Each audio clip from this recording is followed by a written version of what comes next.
अस्सलाम वालेकुम। आज मैं फटे हुए दूध से एक मज़ेदार मीठा बनाऊंगी।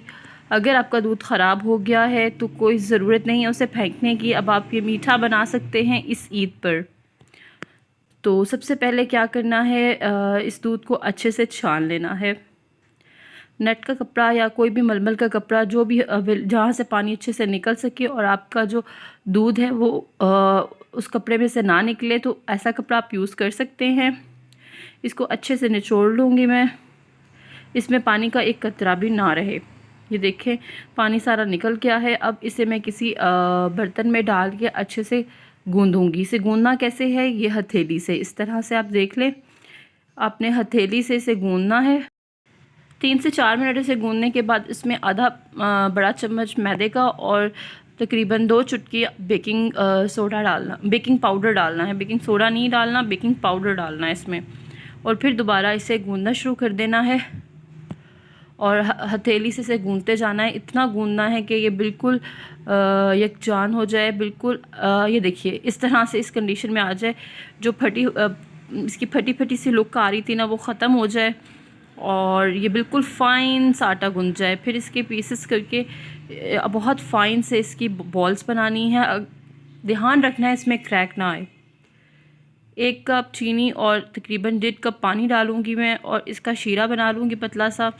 फ़ाइन बॉल्स बनाने के लिए आप ये भी ट्रिक कर सकते हैं कि प्लेट के ऊपर इस तरह से आप इसे करें तो कोई भी क्रैक जो है ना वो इसमें नहीं आएगा, बिल्कुल फ़ाइन बॉल्स बनेंगी। और ये मैं आपको बता दूं कि अगर बॉल्स जो हैं वो फ़ाइन नहीं बनेंगी, बीच में क्रैक होंगे तो ये फट जाएंगी शीरे में जाते ही। और अगर आपकी बॉल्स अच्छी बनी होंगी, बीच में कोई क्रैक नहीं होगा, तो ये नहीं फटेंगी बल्कि बहुत अच्छी बनेंगी। ये देखिए तकरीबन 7 से 8 मिनट बाद ये देखिए इतनी फूल चुकी हैं ये। इसे मज़ीद थोड़ी सी देर और रखेंगे और तकरीबन 15 मिनट इसे पकाना है और ये इतना मोटा हो जाएगा रसगुल्ला हमारा।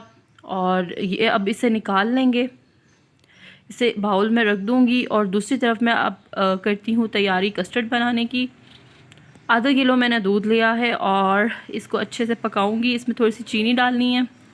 उसके बाद कस्टर्ड जो है, कस्टर्ड पाउडर, वो 2 चम्मच अच्छे से अमेज़ा बना के तो इसमें डालूँगी।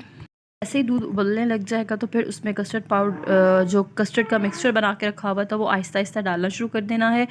कस्टर्ड बनाते हुए या तो लकड़ी का या प्लास्टिक का चम्मच इस्तेमाल करें, स्टील का चम्मच ना इस्तेमाल करें तो ज़्यादा बेहतर है। ये देखिए ये गाढ़ा हो गया है। अब क्या करना है जी, जो बॉल्स बना के रखी हुई हैं उसके ऊपर डालेंगे हम अपना मैंगो कस्टर्ड और इसकी अच्छे से इसको इसमें डाल के तो फिर इसे करूँगी थोड़ी सी इसकी लुक करते हैं। ये मैंने जेली बना के रखी हुई थी, हार्ट शेप में काट ली थी, ये रखूँगी। और ये हमारा ज़बरदस्त सा ईद के लिए मीठा जो है वो तैयार हो चुका है, ईद स्पेशल डिज़र्ट। तो खाना पकाना अभी आपको ये मज़ेदार सी रेसिपी मिली है। थोड़ी सी क्रीम डालूँगी और ये अब सर्व करने के लिए रेडी। और मुझे कमेंट करके ज़रूर बताइएगा कि आपको मेरी ये रेसिपी कैसी लगी। अल्लाह हाफ़िज़।